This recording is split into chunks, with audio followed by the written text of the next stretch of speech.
Hello students, welcome back to the session. So in the previous session we have seen what is the different evolution of the software design, and we have seen some architecture.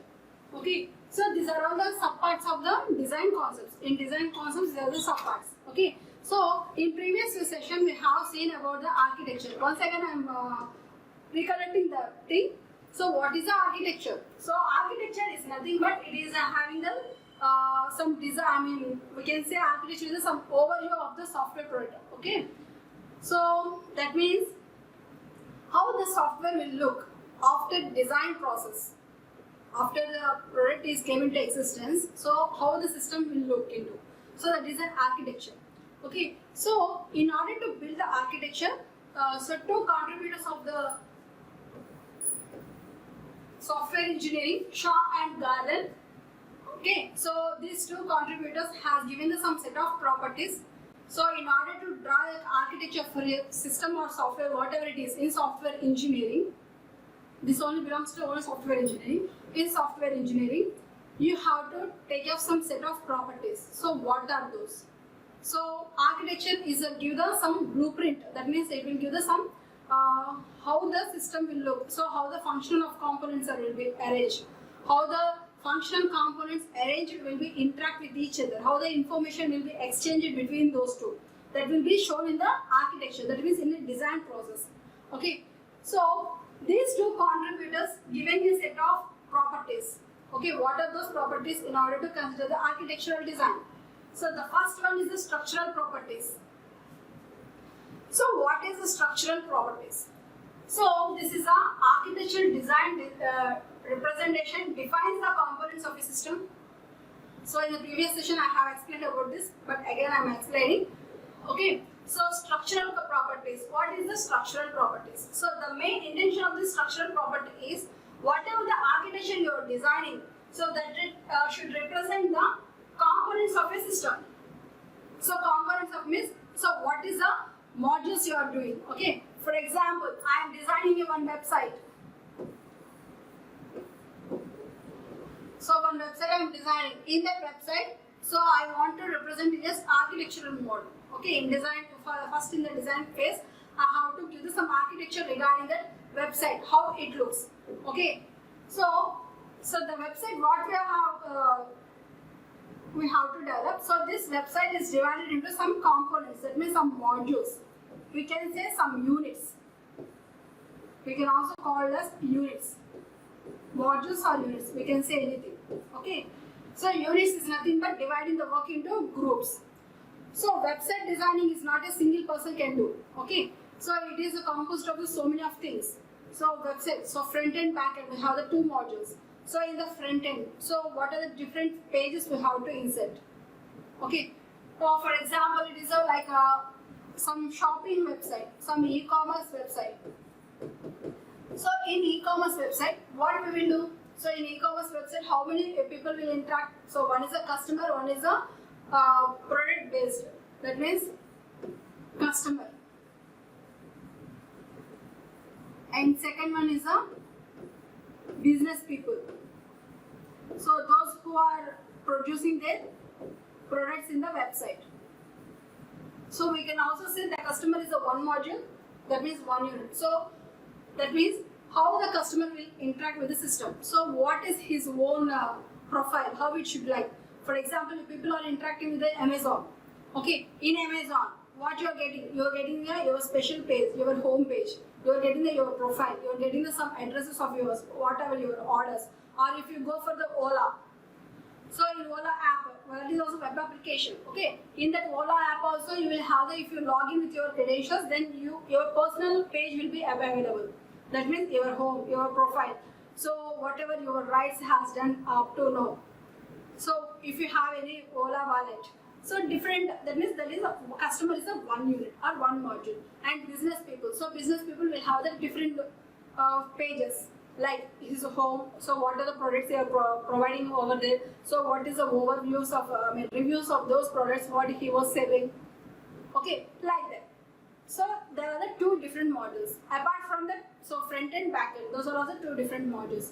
Like that, we have to divide the software. So whatever the project we are taking, so whatever whether it is a software or a system, So we have to divide it into some units. Those are called as the modules. Okay.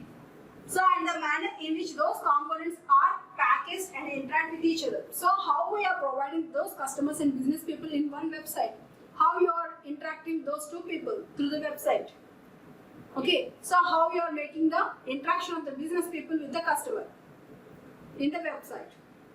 Through the chat, or you are giving any telephone number. So how it is if it is a telephone within the net itself. So how it is connected with to the business people by the customer. So like that. Okay. So that is the structural properties. So structural properties, it will give the overall representation of the modules what you are presenting in the project. And next coming to the extra functional properties. So what is the extra functional? Apart from the internal functional, so there is some external functions. For example, some people are like so this extra functional properties describe the address how design architecture achieves the requirement for performance, capacity, reliability, security, adaptability and other system characteristics. So how, whatever the design you are providing, so how the architecture achieves the requirements. So whatever the requirements given by the stakeholder, how those are achieving by this architecture. How you are implementing those requirements. So how we can maintain that requirements in performance wise. So how they are performing. So what is the performance. So after clicking on the login, whether it is logging correctly or it is going for any other page. So capacity. So how many users can use at a time. So the website is all over the world, it will be released. So how many people can interact at a time. And next, reliability. How it frequently can be used. Security. So how it can provide the security. So adaptability and other system characteristics, whether configuration or some other things. Okay. So these are the extra functional properties. For example, you are building some website. That website, is it working on the Chrome or not? Is it working on the other web browsers? We have the different web browsers like Chrome, Internet Explorer and Opera and Mozilla. Now you people are getting the new one is Microsoft Edge, MS Edge. Okay, so these are the different browsers. So whether the website what you are developing is working in those browsers or not, whether it is performing correctly or not. If you see some websites will not open correctly in the Mozilla, it will open correctly in the Chrome, whatever the displays, whatever the images. Okay, so it will have some compatibility, some adaptability. So those are the comes under this extra functional properties. And next one is families of related systems. So what is the families of related system is the architecture design what you are drawing, it's upon the repeatable patterns. So patterns means whatever the things in what way you are showing that are commonly encountered in the design of families of similar systems. So whether the architecture what you are drawing is whatever the pattern it is using. Okay, the same pattern is used in the previous system, previous families, nothing but in previous we can say old systems or old programs or old softwares. So whether the design, whatever the architectural design you are drawing, so whatever the patterns you are following in that architectural design, is there any existence for any project like this? If anything is drawn or not, that is a so is looking like the similar systems. If whether it is having similar systems, so that is called as the families. Okay. So in essence, the design should have the ability to reuse the architectural building blocks. So whatever, if it is having the previous, so already whatever the implements or what is the architecture pattern you are following, so the same pattern is already existed for the some other project. So or else some same project. Okay, so then you can reuse those. We can reuse those architectural blocks. So blocks are nothing but some design, whatever the design patterns you are using. So we can, for example, if there is some software you developed, okay, by using some architectural patterns. You designed some project. So if you want to implement some more technologies in that according to the advancements of the technology, so that you can use the same architecture patterns what you are used previously. So that is called as a families of related systems. Or else, so whatever the system you are developing, so the system is there is any previous systems or softwares, it having the same architecture patterns, so we can reuse those. Okay. So and next coming to the next topic is the subtopic is architecture. In design concept, the next subtopic is the architecture. So the architecture design can be represented using one or more number of different models. So up to now we have seen some set of properties given by the Shaw and Garland. Now we are going for the what are the different architectural models.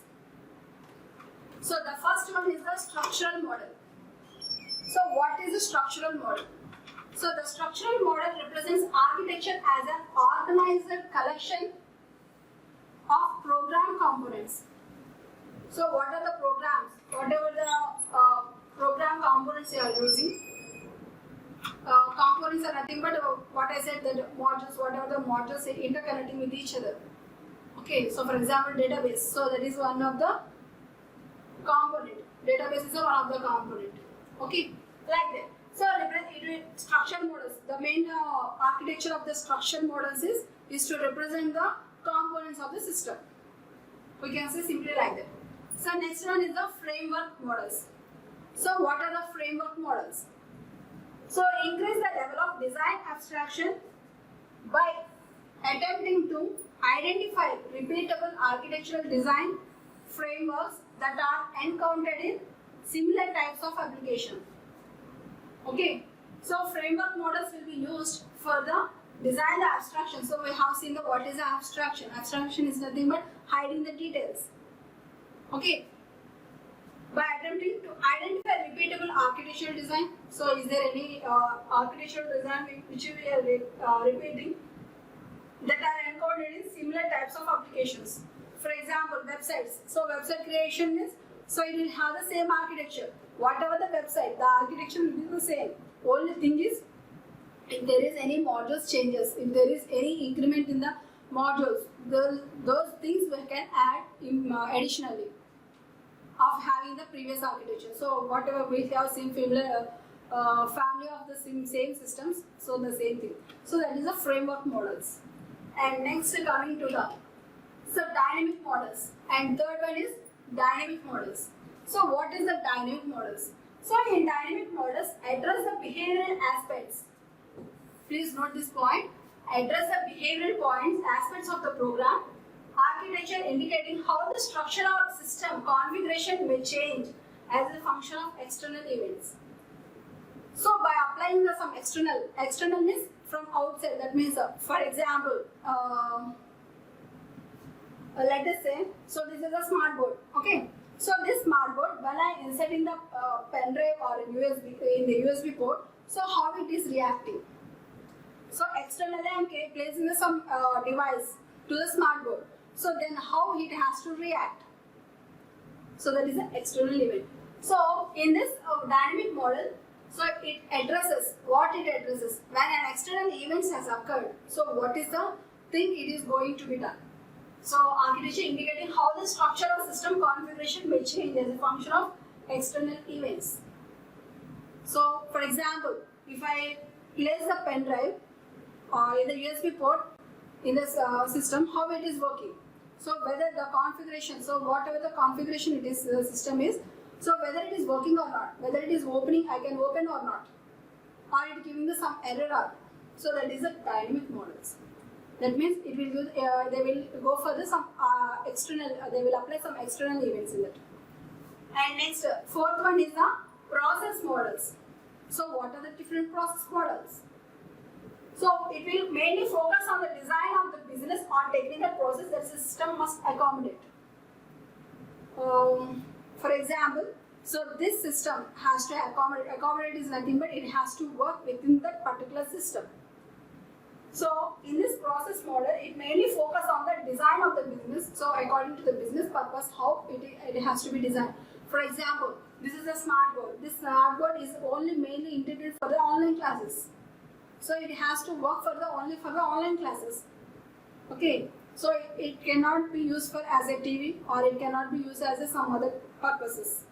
So like that. So these process models, whatever the business purpose, whatever the some technical process we are going, so for that model or for that process only, for that functioning of that particular thing, so these process models are came into existence. Okay, and next, and last one is the functional models. So what are the functional models?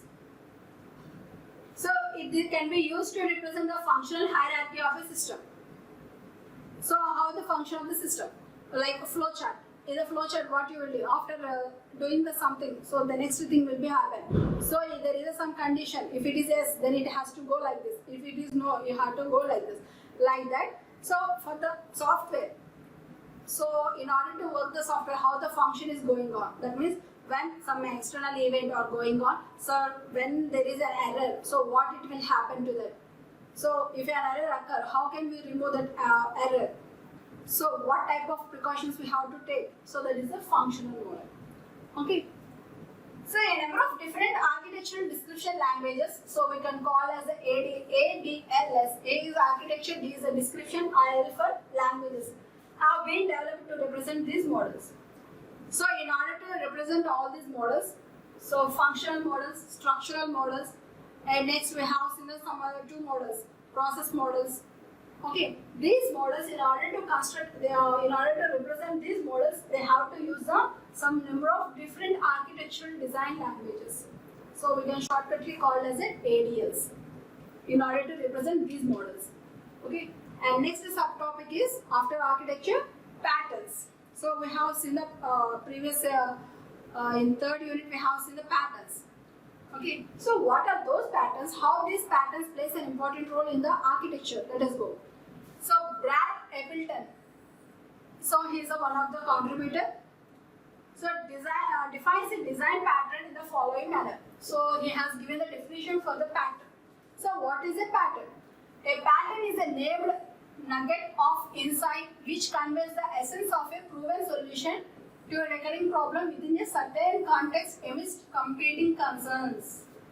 That means, so whatever the thing, okay. So for example, if you are getting some problem, so you are designing some system or software. So in that software, you are by doing the software, you make some we can do like some examine. By examining, you will get some errors. So in order to remove those errors, we have to provide some solution. Okay. So essence of a proven solution to a recurring problem with a certain context amidst competing concerns. So why that problem is occurring? So what is the main reason for the occurrence of that error? So how we can take a solution to that? So that after taking that solution, that problem will not occur in future. So for that, the patterns will be designed. Okay. So a design pattern describes a design structure that solves a particular design problem. So whatever the patterns we are using, so those patterns will describe some certain that solves some particular design problem. So we have some different designs. Okay. In that design, if you are occurring some error, so in order to solve those errors, this design patterns plays an important role. Okay. So within a specific context and emit forces that may have impact on the manner in which the pattern is applied and used. So patterns may be of different types and designs are of different types.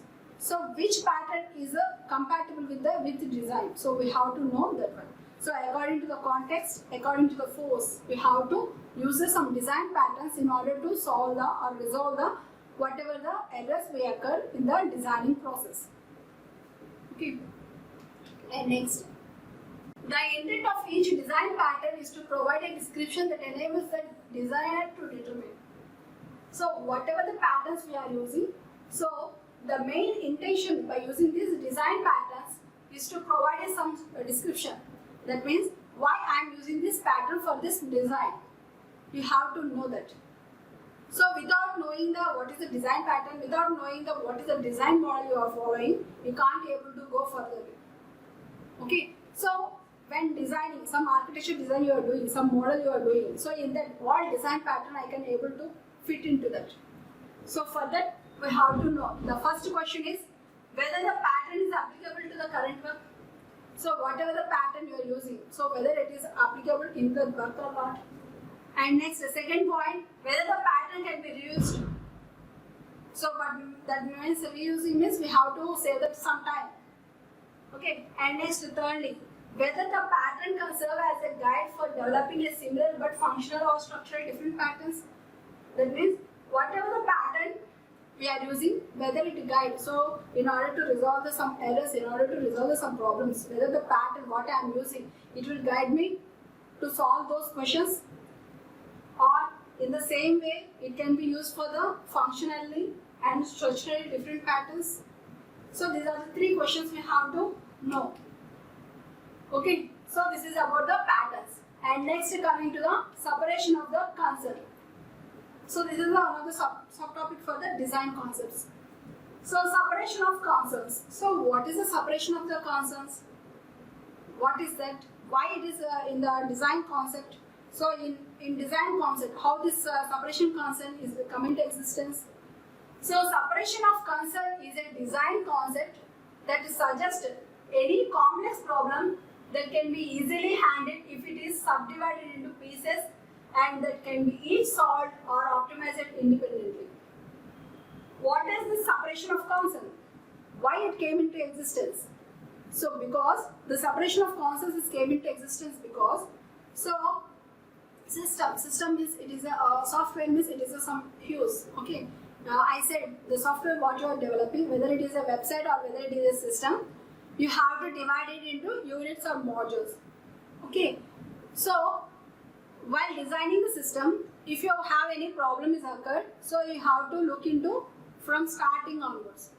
So if you divide the software project or software website, whatever website you are developing, if you divide it into some modules, if you individually seen into that, if you have got any error, so if you individually resolve those errors, then it will be very easy. So the same thing is given here. So separation of concerns, what is this? It is a concept. What concept? Design concepts. It is a design concept. What it is suggesting? It suggests that any complex problem can be more easily, whatever the complex problems is coming, it can be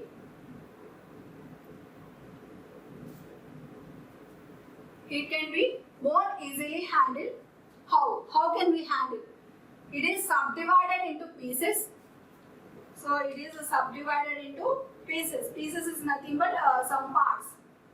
So like modules or whatever it is. Subdivided into pieces that can each be solved. So after dividing we can solve those and are optimized independently. Optimization means applying some algorithms in that and making the more perfectly to use. Okay. And next, a concern is a feature or behavior that is specified as a part of requirements model for the software. So we have said the separation of concern. So separation means dividing. So we have seen that. So what is a concern? So a concern is a feature, not future, feature. Okay, is a feature or behavior that is specified as a part of the requirements model for the system, software.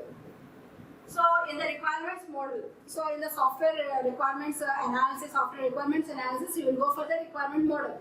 In the requirement model, okay, so concern plays an important part as a feature or behavior.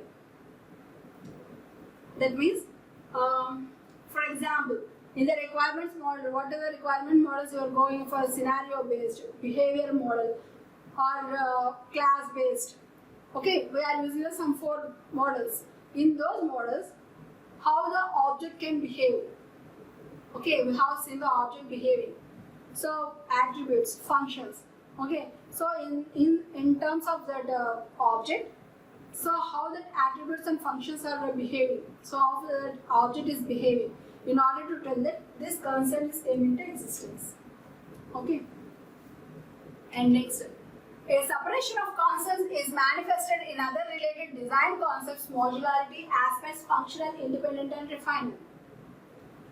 So, separation of concern is manifested in other related design concepts. So, what are those? So, apart from the architecture, we have also used in some design concepts. What are those?